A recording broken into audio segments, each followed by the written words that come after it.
네, 감사합니다. 오늘 요한복음 14장 내가 아버지께 구하겠다라는 말씀으로 함께 주님의 주시는 마음을 나누기 원합니다.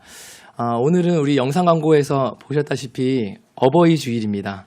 일반적으로 많은 교회들이 오늘은 어린이 주일로 보냅니다. 이렇게 어버이날이 내일이기 때문에 이제 한 주를 지나서 다음 주가 원래 어버이 주일로 많이 보내는데 저희 다운교회는 항상 한 주를 당겨서 어버이 주일을 맞이합니다. 왜냐하면 우리 부모님을 향한 사랑과 존경을 담아서 좀 늦게 축하드리기 좀 죄송한 마음들이 있어서 좀 땡겨서 축하를 드립니다. 그래서 우리 어버이의 은혜와 사랑을 기억하는 오늘이 되고, 또 우리 교회 노부모님들 많이 계시잖아요. 뵈면 이렇게 좀 손도 잡아주시고 또 사랑도 전해주시면 좋겠습니다. 특별히 아름다운 목장이 요새 이렇게 활성화가 잘 돼서 또 지난달에는 이렇게 꽃 구경도 가시고 또 건강하게 안전하게 다녀오셔서 너무나 감사하더라고요. 그래서 또 오늘 이제 예배 후에 아름다운 목장에서 꽃을 준비하셨다고 합니다. 그래서 꽃을 보시면서 또 다운교회 따뜻한 사랑도 함께 느끼셨으면 좋겠습니다. 제가 목 상태가 좋지 않아서 좀 걱정을 했는데 이게 많이 좋아진 거예요. 그래서 많이 기도해 주셔서 이렇게 지금은 말을 할 정도의 상황이 되었는데, 제가 이렇게 목을 잘 관리하지 못했지만 좀 죄송하지만 불편하시더라도 잘 들어주시면 감사하겠습니다. 어버이 하면 떠오르는 단어가 무엇일까요? 네. 너무 자연스럽게 다행히 감사, 은혜라고 표현합니다.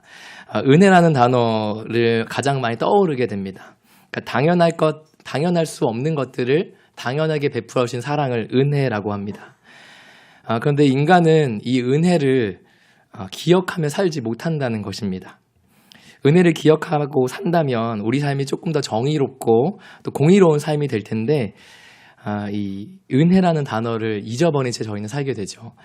어버이 그 부모님의 은혜를 언제 기억합니까? 저희 이렇게 어버이날 되면 어린아이들은 그제서야 부모님의 사랑을 기억하기도 하고, 어른이 된 저희조차도 이날이 되어야만 부모님에 대해서 기억하게 됩니다. 저는 아이를 양육하면서 이제 부모의 자리에 올라가 보니 이제서야 그 어머니 부모님의 사랑을 깨닫게 됩니다.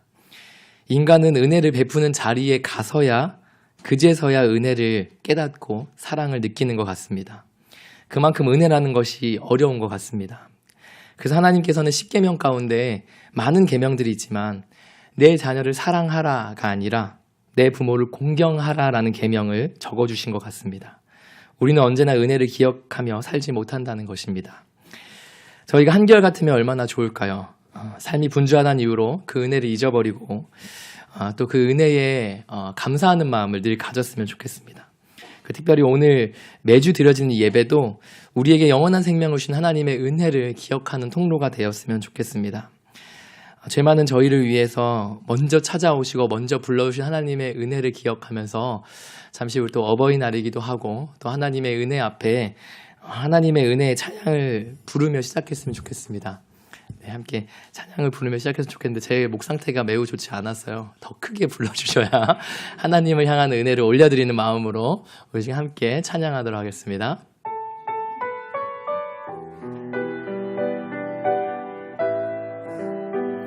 우리 글로리아 찬양대가 더 크게 불러주세요. 네.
제가 잠시 기도하겠습니다. 그러나 내가 나된 것은 하나님의 은혜로 된 것이니 내가 한 것이 아니요 오직 나와 함께 하신 하나님의 은혜로다. 주님, 그렇습니다. 주님, 우리는 하나님의 은혜를 입은 자들입니다. 지금도 성장하고 있는 하나님의 자녀들입니다. 과거의 신앙, 과거의 열정, 사랑에 한정된 삶이 아니라 지금도 우리를 붙잡아 주시는 그 십자가의 은혜가 옛사람의 죄성을 따라 살지 않도록 우리를 붙잡아 주시고 보호하여 주심을 우리는 기억합니다. 특별히 오늘 어버이 주일 가운데 주님께서 주신 우리의 가정들을 돌아보고 축복합니다. 우리 가정은 주님께서 주신 최고의 선물이자 은혜의 통로로 바라볼 수 있는 눈을 주시고 가정의 변화 속에서 우리의 인내와 수고와 섬김이 깃들어 하나님의 무한한 역사를 펼쳐가게 해주시옵소서. 하나님께서 우리 안에 이루신 일들을 과소평가하거나 등한시 여기는 일이 없도록 주님을 믿어드립니다. 우리 안의 인내는 하나님의 은혜로 인하여 계속 변하고 마침내 영광스러운 하나님의 자녀로 성장하게 될 것입니다. 그리하여 우리 각 가정의 불가능한 일들, 우리 가정 안에 무너진 마음들 주님께서 거룩한 집으로 지으셔서 세상에 드러내실 것입니다. 때때로 불가능해 보이는 현실을 살아가는 듯하지만 환경의 지배를 받지 않게 하시고 우리의 생각과 우리의 감정과 상식의 지배를 받지 않게 하시고 하나님의 전능하심을 기대하며 의지하며 기적을 경험하는 저희 다운 가족 되게 하여 주옵소서. 우리 하나님은 약속을 이루신 신실하신 하나님이십니다. 살아계셔서 우리와 함께 하시는 예수 그리스도의 이름으로 기도드렸습니다. 아멘. 네, 저희가 함께 읽은 말씀은 요한복음 14장의 말씀입니다. 우리 14장의 장면은 예수님이 십자가의 죽음을 앞두고 사랑하는 제자들에게 이제 마지막 마음을 담아서 이제 마음을 전하는 조금은 덤덤하고 좀 묵직한 분위기의 상황입니다. 예수님이 십자가를 지시기 전 무엇을 하셨습니까? 예수님이 십자가를 지시기 전 제자들의 발을 씻기셨습니다. 우리 요한복음 13장 1절 말씀을 같이 함께 읽어보도록 하겠습니다. 요한복음 13장 1절 함께 읽겠습니다. 유월절 전에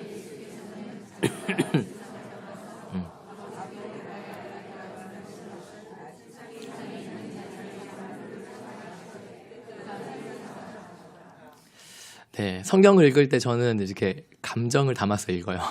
한번 읽어보시면 예수님께서 유월절 전에 자기가 이 세상에 떠나서 아버지께 가야 할 때를 아시고 그 때를 아시고 사랑하는 사람, 남아있는 사람들을 보면서 끝까지 사랑하시는 그 사랑이 기록되어 있습니다.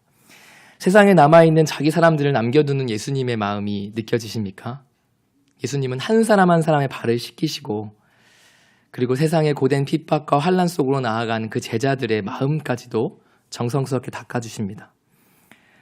내가 너희의 발을 씻겨주었듯이 너희도 서로의 발을 씻겨주어라.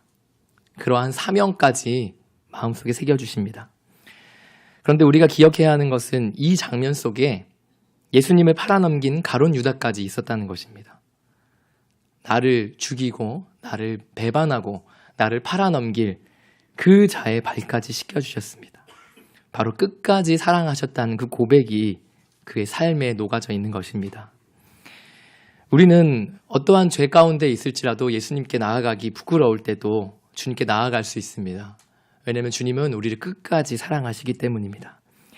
예수님은 제자들과 마지막 만찬을 나누시면서 그 마음을 전하고 계십니다. 요한복음 13장 33절부터 34절을 제가 읽어드리겠습니다. 이번에는 가슴으로 한번 느껴보시면 좋겠습니다.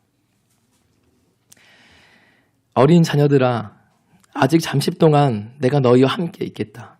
그러나 너희가 나를 찾을 것이다. 내가 일찍이 유대 사람들에게 내가 가는 곳을 너희가 올 수 없다고 말한 것과 같이 너희에게 말하여 둔다. 이제 너희는 서로 사랑하여라. 내가 너희를 사랑한 것 같이 너희도 서로 사랑하여라. 너희가 서로 사랑하면 모든 사람이 그것으로써 너희가 내 제자인 줄을 알게 될 것이다. 예수님께서 지금 제자들의 곁을 떠나서 아버지를 향해 나아가는 여정을 말하고 계십니다. 내가 이제 십자가를 지게 될 텐데, 내가 이제 너희들을 떠나서 너희들이 볼 수 없는 곳으로 가게 될 텐데 너희가 그럼에도 서로 사랑하여라 라고 이야기합니다. 그런데 제자들은 그 예수님의 마음을 하나도 알아듣지 못합니다. 그 이야기를 아무것도 알아듣지 못합니다. 왜냐하면 그들은 지금 아버지의 마음에서 아버지의 편에서 느끼기보다 저마다 자신의 계획과 자신의 생각 속에서 그 시선을 두고 있기 때문입니다.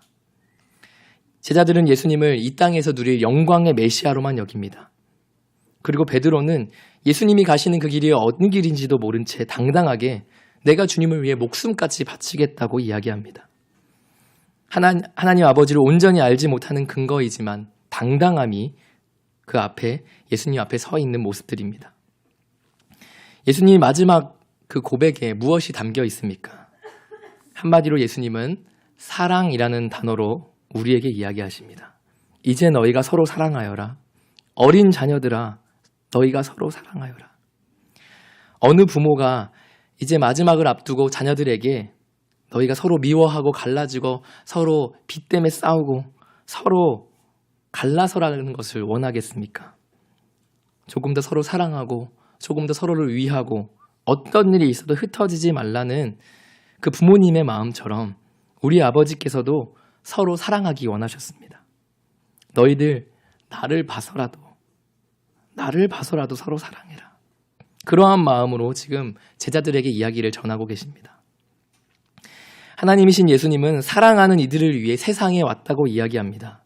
예수님이 이 땅에 계시는 동안 많은 사람들을 섬기고 희생하고 사랑하셨습니다. 그것을 몸으로 보여주셨습니다. 그것은 예수님이 이 땅에 왕으로 오신 것이 아니라 이 땅의 왕이 아니라 섬김의 왕, 이 땅을 섬길 종의 모습으로 오셨다는 것입니다. 그래서 예수님이 이 땅에 계시는 동안 세상이 깜짝 놀랄 만한 일과 업적을 남기는 것에 집중하지 않으시고 오히려 희생과 섬김을 통해 하나님 나라를 완성해 가셨습니다. 신앙생활을 우리가 할 때, 또 성경을 읽을 때 이 관점에서 성경을 바라봐야 합니다.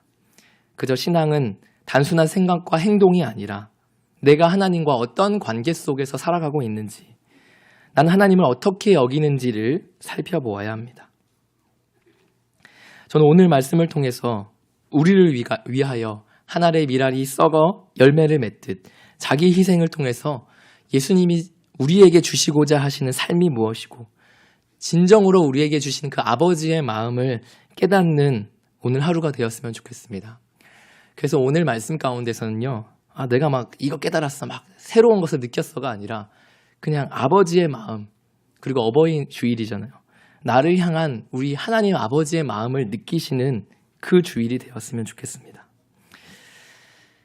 우리 요한복음 14장 15절 말씀을 같이 함께 읽어보도록 하겠습니다. 같이 읽겠습니다. 시작. 네, 우리 한 번 더 읽겠습니다. 너희가 나를 사랑하면 내 계명을 지킬 것이다. 너희가 나를 사랑하면 내 계명을 지킬 것이다. 성경에는 약 613개의 계명이 있다고 합니다. 하라는 계명이 248개이고요. 하지 말라는 계명이 365개랍니다. 그러니까 하지 말라는 게 더 많으신 거예요. 우리 사랑의 하나님께서 너 이렇게 살지 마. 그러한 계명들이 더 많이 주셨답니다. 그런데 이 613개의 계명을 어떻게 지키며 살아갈 수 있을까요? 그런데 오늘 말씀에서 예수님께서는 이 계명을 지킬 수 있는 유일한 방법을 우리에게 알려주십니다. 바로 너희가 나를 사랑하면 그 계명을 지킨다는 것입니다. 계명을 지키는 것이 먼저가 아니라 하나님을 사랑하면, 예수님을 사랑하게 되면 이 계명이 지켜지게 된다는 것입니다. 그런데 문제는 무엇이냐면요, 주님이 우리를 사랑하시지만 우리는 주님을 사랑하는 게 그리 간단하지 않다는 것입니다. 예수님은 우리를 사랑하실 때 죽기까지 사랑하셨습니다. 그러나 우리가 어떻게 죽기까지 주님을 사랑할 수 있겠습니까? 그것이 우리의 힘으로 되는 일입니까? 아니, 우리는 예수님뿐만이 아니라 부부관계에서도 친구관계에서도 사람을 끝까지 사랑할 수가 없습니다. 우리에게는 변함없이 사랑할 수 있는 그 근거가 없기 때문입니다. 우리 안에는 변함없이 사랑할 수 있는 성품이 없기 때문입니다. 제가 누구를 예를 들어 이야기하기가 참 어려운 것 같습니다. 누구나 한결같은 사랑을 가지지 못하기 때문입니다. 그래서 한결같은 사랑만을 원하는 사람일수록 더 깊은 상처에 빠지게 됩니다. 예수님이 그렇게 사랑하셨던 베드로, 주님만 사랑하겠다는 베드로를 보십시오. 이미 예수님께서는 닭이 울기 전에 너가 나를 3번 모른다고 부인할 것이다. 그렇게 예고하셨습니다. 그것을 들었음에도 그는 당당하게 주님 위에 내 목숨까지 바치겠습니다. 라고 떳떳하게 얘기했습니다. 그러나 그는 어떤 삶을 삽니까? 그 예수님의 사랑은 온데간데 없이 자신의 일터로 돌아가는 모습을 보게 됩니다.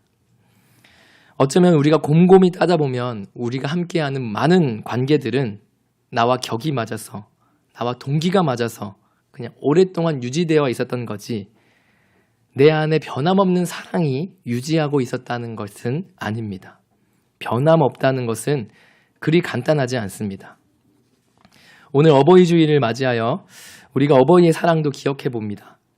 어쩌면 변함없이 우리 자녀들을 평생 사랑할 것 같은 우리 어버이의 마음도 연락 한 번 없는 자녀들, 자기 일정 보내느라 분주한 이 자녀들을 보면 부모님의 사랑도 실망감으로 물들 때가 많습니다.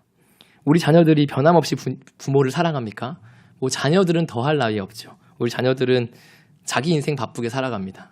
뭐 연락 한 번 하지 않죠. 저를 이야기하는 것입니다. 저도 제 가정이 생기니까 우리 가족 하면 어느 순간 어머니 아버지는 없더라고요. 저와 엄마 아빠, 저와 아내, 우리 자녀들. 그냥 그게 내 가족이 되어가는 것 같습니다.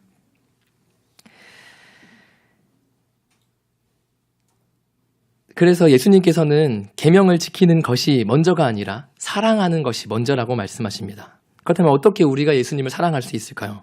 주님이 사랑하셨듯이 우리도 예수님을 어떻게 사랑할 수 있을까요? 오늘 하나님께서 이 말씀을 통해서 너희가 나를 사랑할 수 있는 방법, 그것을 깨닫게 해주겠다라고 말씀하십니다. 신앙은 나로부터 시작하는 것이 아니라, 나로부터 지켜지는 것이 아니라, 종교적인 것은 항상 내가 먼저 하고 내가 먼저 주도권을 지지만 신앙은 하나님께서 늘 주도권을 지시는 일입니다. 먼저 찾아오셨고 먼저 부르셨고 날마다 먼저 우리를 빚어주시는 것입니다. 예수님을 사랑하면 너희가 내 계명을 지키게 될 터인데 어떻게 해야 하면 너희가 나를 사랑하고 있는지 바로 우리 오늘 약속의 말씀을 통해서 제자들과 저희에게 하시는 말씀입니다. 우리 16절 말씀을 한 목소리를 읽겠습니다. 함께 읽겠습니다. 시작. 내가 아버지께 구하겠다.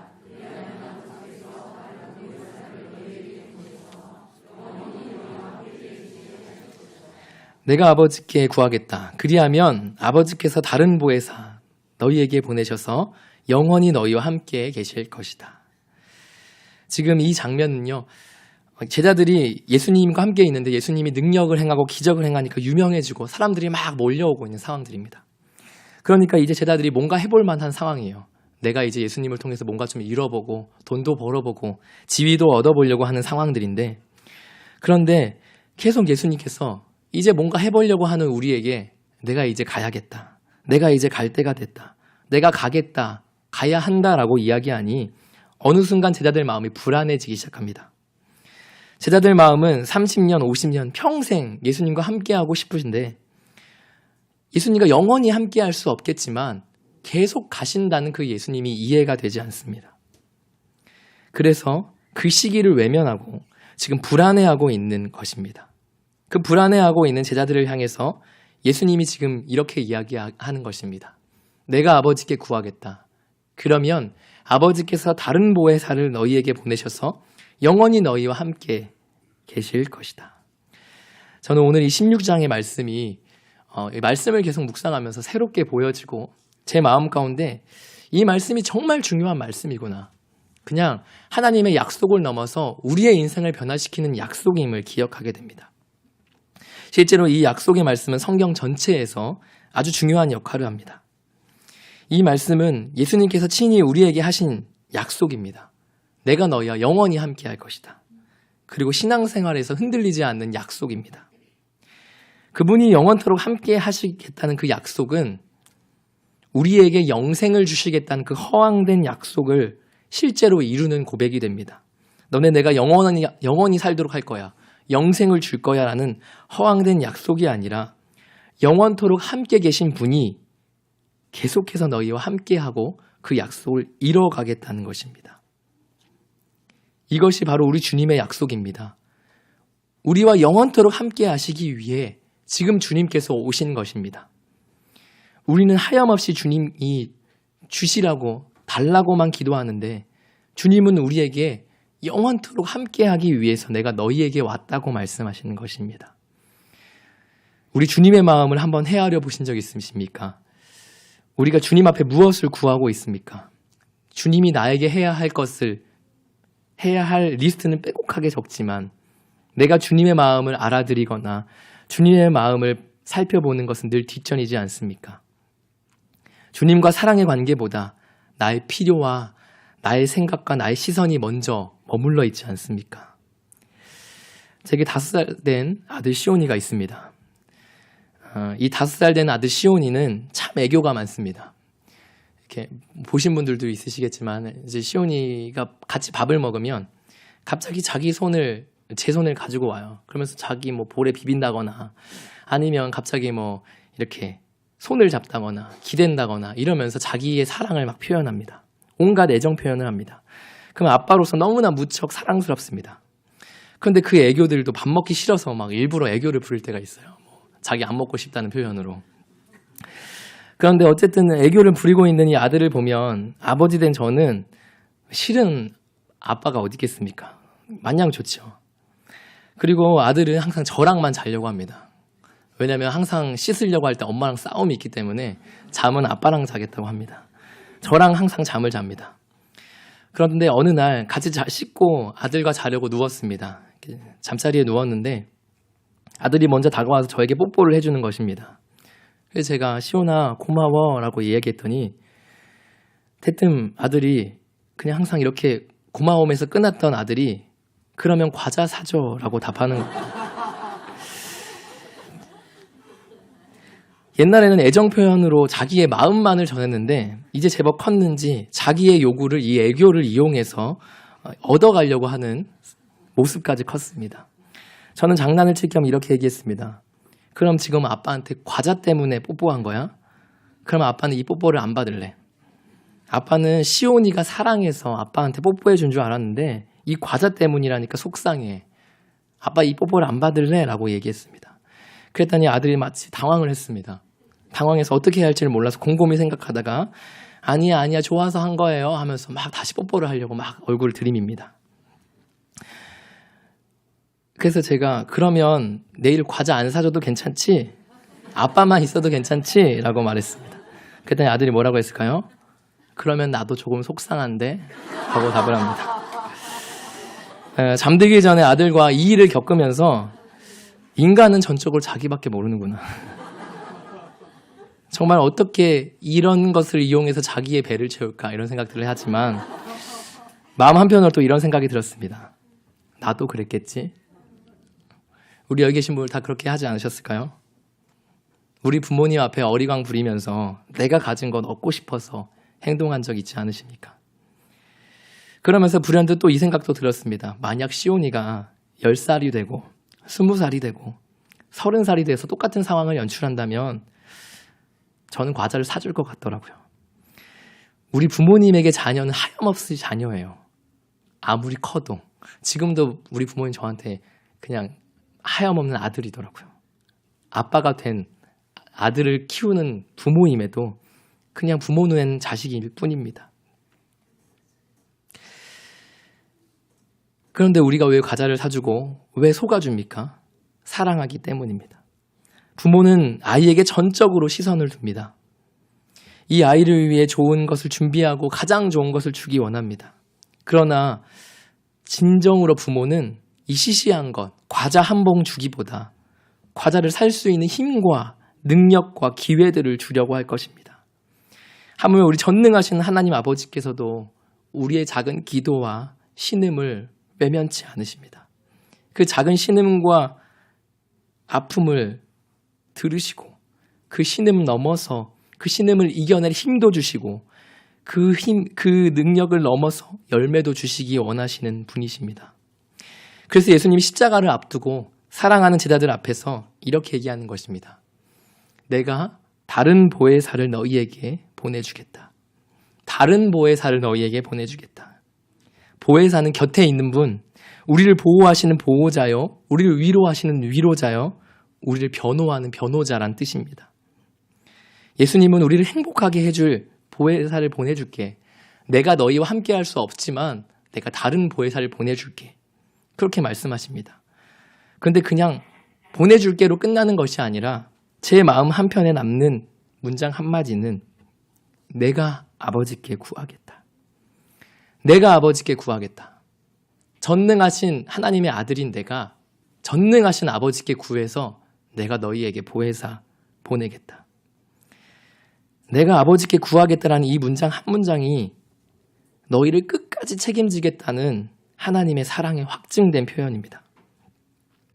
내가 영원히 너희와 함께 할 거야. 영원토록 함께 하신 보혜사 성령께서 우리에게 오신 것. 이것은 가장 위대한 선물이고 가장 위대한 약속을 지키신 하나님의 본질입니다. 예수님이 하나님께 가서 내가 구해서라도 끝까지 너희를 책임질 것이다 라고 약속하시는 것입니다.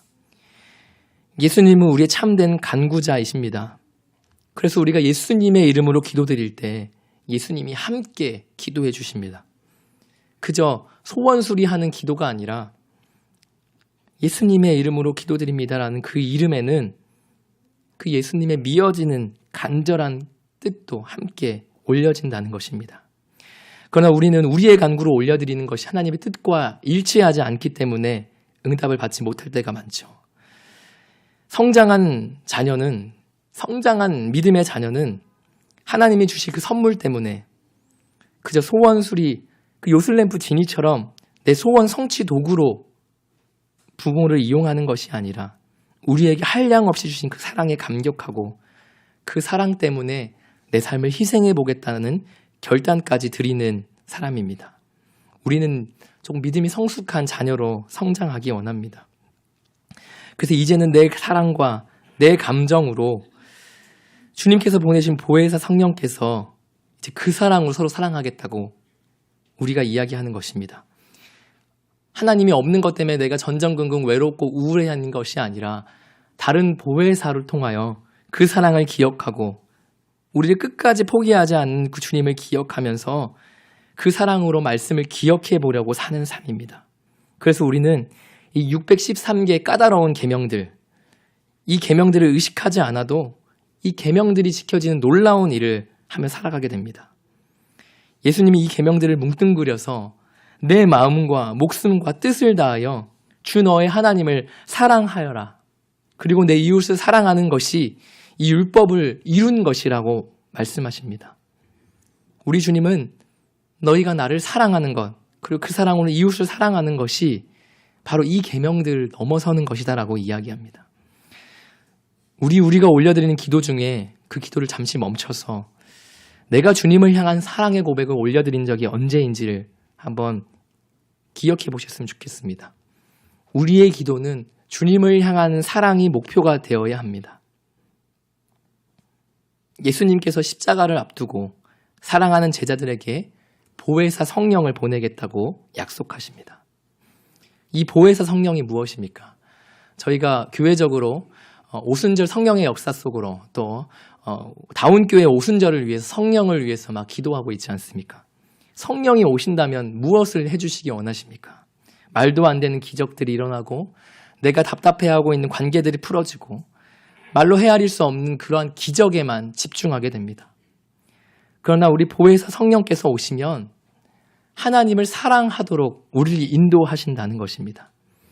이 보혜사 성령께서 무엇을 하시는지 우리 17절 말씀 우리 같이 읽도록 하겠습니다. 우리 같이 읽겠습니다. 시작.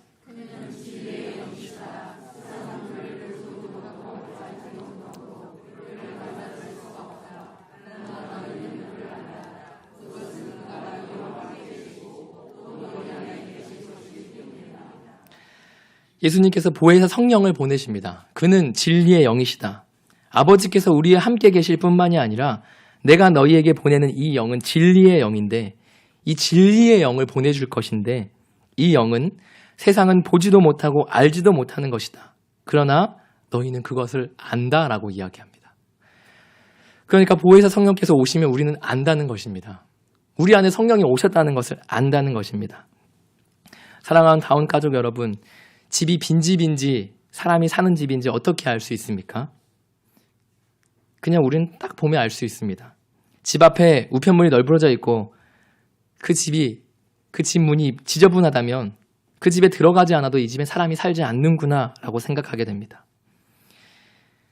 그냥 그 집을 보면 알 수 있습니다. 우리 안에 성령님이 거하시면 성령님이 계시는지 우리는 바로 알 수 있다는 것입니다. 성령님이 내 안에 오시면 내 몸은 빈집이 아니라 그분이 거하시는 거룩한 처소가 되어서 바로 내 안에 성령님이 계심을 우리가 느낀다는 것입니다.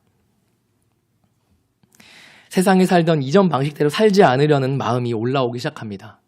그리고 죄로 인해서 전전긍긍하는 모습을 보게 됩니다. 내 안에 예수님이 계신 것이 보여지고 들려지는 사람, 그러한 사람을 그리스도인이라고 부르는 것입니다. 우리가 예수님을 믿는다는 것은 내 집에 지금 누구를 모셨는지를 살펴보는 것입니다. 지금 내 안에 누구를 모셔드렸습니까? 내 안에 누구를 모셔드렸습니까? 아버지 집인 내 안에 아무나 모셔드리는 것, 아무나 집을 내어주는 것을 우상숭배라고 합니다. 내 집을 아버지께 내어드려야 하는데 모르는 동네 아저씨, 모르는 사람한테 내어주면 일이 복잡해지는 것입니다. 제가 아이를 키우다 보니 계속 시온이 얘기가 나옵니다. 시온이 애교가 많다고 말씀드리지 않았습니까? 애교가 많습니다. 그래서 카페에 가면 옆 테이블에 기웃기웃 거립니다. 쿠키가 먹고 싶은지 옆에 가면 쿠키를 산 사람한테 가서 애교를 부립니다. 그러면서 쿠키를 얻어옵니다. 그리고 옆에 가서 빵을 먹고 있는 사람에게 가서 애교를 부리면서 빵을 얻어옵니다. 처음에는 애교를 부리니까 좀 기특하고 칭찬도 해줍니다. 그런데 애가 크면 커갈수록 필요한 것이 있을 때 아빠한테 오는 게 아니라 옆 테이블에 얼쩡거리고 여기 가서 빵 얻어오고 저기 가서 소세지 얻어오고 그런 삶을 살아간다면 부모된 저희 마음이 어떻겠습니까? 아빠가 못 사주는 것도 아닌데 한두 번은 괜찮은데 매번 그런다면 화가 날 것입니다. 신앙이란 호적 정리를 하는 것과 마찬가지인 것 같습니다. 오늘 어버이 주일입니다. 한번 나의 영적 호적을 정리하는 날이 되었으면 좋겠습니다. 동네 아저씨를 혹시 아버지라고 부르고 살고 계십니까? 주님이 보이시지 않으시니 여기 기웃 저기 기웃하며 우리 마음속에 다양한 사람들을 주님으로 모시려 하지 않습니까? 여기 가면 저거 얻어올 수 있을 것 같은 생각 때문에 끊어놓지 못하는 수많은 영적인 우상숭배가 있지 않습니까? 그러면 점점 아버지를 잃어버리게 됩니다. 마찬가지의 상황입니다. 제자들도 하나님이 계속 떠나겠다고 하니까 불안하기 시작합니다. 내 인생이 고학처럼 버려질 것 같고 내 인생이 주님이 없어서 두려워질 것 같은 불안감이 엄습할 때 예수님이 18절과 19절에 이렇게 말씀하십니다. 우리 같이 한 목소리로 읽겠습니다. 시작. 나는 너희를 고아처럼 내버려 두지 아니하고 너희에게 다시 오겠다. 조금 있으면 세상이 나를 보지 못할 것이다. 그러나 너희는 나를 보게 될 것이다.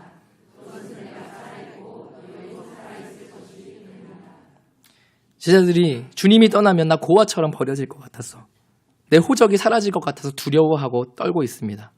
목자 없는 양처럼 세상에 남겨진 신세가 될까 봐 내가 뭐라도 붙잡아 보려고 불안해하고 있는 마음입니다. 예수님은 그러한 마음을 이미 아셨습니다. 그리고 그러할 것을 이미 아시고 우리에게 말씀하십니다. 나는 너희를 고아처럼 내버려 두지 아니하고 내가 다시 오겠다. 내가 너희에게 다시 오리라. 내가 다시 오겠다. 내가 떠난다고 너희는 고아가 아니야. 그렇게 하나님이 우리에게 계속 말씀하시는 것입니다. 그래서 하나님께서는 하나님을 아버지라고 부를 수 있도록 가르치셨습니다. 아버지의 이름으로 기도하도록 하셨습니다. 또 기도를 가르칠 때 아빠, 아버지, 아빠라고 부르도록 하였습니다. 그 친밀한 아빠를 부르며 나를 계속 찾으라고 계속 제자들을 훈련시켜 왔습니다. 믿음은 아빠라고 부르는 사랑의 친밀함을 회복하는 것입니다. 너희가 그렇게 아빠라고 부르기 시작하면 너희는 더 이상 고아가 되지 않을 것이다. 내가 떠난다고 하더라도 너희는 고아처럼 버려지는 신세가 되지 않을 것이다. 약속하신 보혜사 성령이 오시면 너희가 그것을 깨달아 알게 될 것이다. 다시는 외로움과 불안 속에 고아처럼 떨지 않을 것이라고 약속해 주십니다. 고아의 특징은 불안하고 두렵습니다. 그 안에 아버지를 모시지 않았기 때문입니다. 그래서 주님께서 우리에게 보혜사 성령을 보내주시겠다는 이유입니다. 너희들이 두려워 떨지 않도록, 그것은 너희 인생을 바꿀 가장 확실한 소중한 약속이 되는 것입니다. 내가 결코 너희를 떠나지 않고 버리지도 않겠다. 내가 세상 끝날까지 너희와 항상 함께 있으리라. 그 약속을 어떻게 이루실지를 이 보혜사 성령을 보내어 내가 이루겠다는 것을 말씀하십니다. 주님은 곧 십자가를 지시고 그들 눈에 보이지 않게 됩니다. 그러나 제자들은 부활하신 주님을 보게 됩니다. 부활하신 주님을 만나서 그들이 어떻게 다시 승천하신 주님과 동행하는 삶을 살 수 있습니까? 바로 약속하신 성령을 받아야 주님을 눈앞에 둔 듯이 살아갈 수 있습니다. 우리가 오순절 성령의 역사를 구하는 이유는 내가 해결되지 않는 것들을 좀 잃어보려고 기도하는 것이 아니라 불안하고 두렵고 여전히 문제는 있지만 주님 앞에 살아가듯이 살아가기 위해서 성령을 구하는 것입니다. 고아처럼 내버려 두지 않겠다고 약속하신 그 약속을 믿기 때문입니다.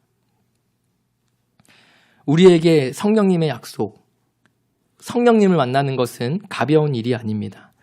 지금 교회적으로 다운교회 오순절을 기다리는 502로 기도회를 하고 있지 않습니까? 어떤 분에게는 그저 지나가는 카톡처럼 지나가 버릴 수도 있고 기대감이 없이 흘러가 버릴 수도 있습니다. 50일간 매일 5분씩 기도하는 나의 오순절, 나의 목장의 오순절, 다운교회의 오순절을 기대하면서 뜨거웠던 성령의 역사를 기대하며 기도하고 있지 않습니까? 우리 안에 성령님이 계신다면 우리는 자연스럽게 세상과 다른 것이 흘러나올 수밖에 없습니다. 우리 안에 누가 계신지를 점점 알게 될 것입니다. 우리가 무슨 말을 하든지 그분의 말투를 닮을 것이고 무슨 결정을 하든지 그분의 결정과 비슷해질 것입니다. 그리고 무엇보다 그분의 성품이 나의 성품으로 나타나기 때문입니다. 성경 공부를 많이 하고 교회 생활 열심히 하고 찬양을 부른다고 해도 나밖에 모른다면, 그 안에 그리스도의 향기가 나타나지 않는다면 내 안에 성령이 계신지 고민해 보아야 합니다. 기도하면 기도할수록 예민해지고 날카로워지고 비교하고 시기하고 질투한다면 내 안에 지금 내 호적이 누구로부터 되어 있는지를 점검해 보아야 합니다. 예수님을 외치는 믿음과 삶은 혼자서 가능한 것이 아닙니다. 바로 예수님과 사랑의 관계를 유지해야 가능한 일입니다. 사랑하는 다운 가족 여러분, 성령을 붙드는 5월이 되기 원합니다. 성령님을 사모하고 갈망하고, 정말 성령님의 역사는 내가 혼자가 아니구나, 내가 버려지지 않았구나, 주님이 나와 함께하구나, 그것을 깨닫는 시간입니다. 사랑하는 다운 가족 여러분, 오늘은 또 어버이 주일을 맞이하지 않았습니까? 우리 사랑하는 마음으로, 순종하는 마음으로 또 부모님께 한번 순종해보는 오늘 하루가 됐으면 좋겠습니다. 내가 가진 예수님을 어떻게 가까운 부모님께 드러낼 수 있을까?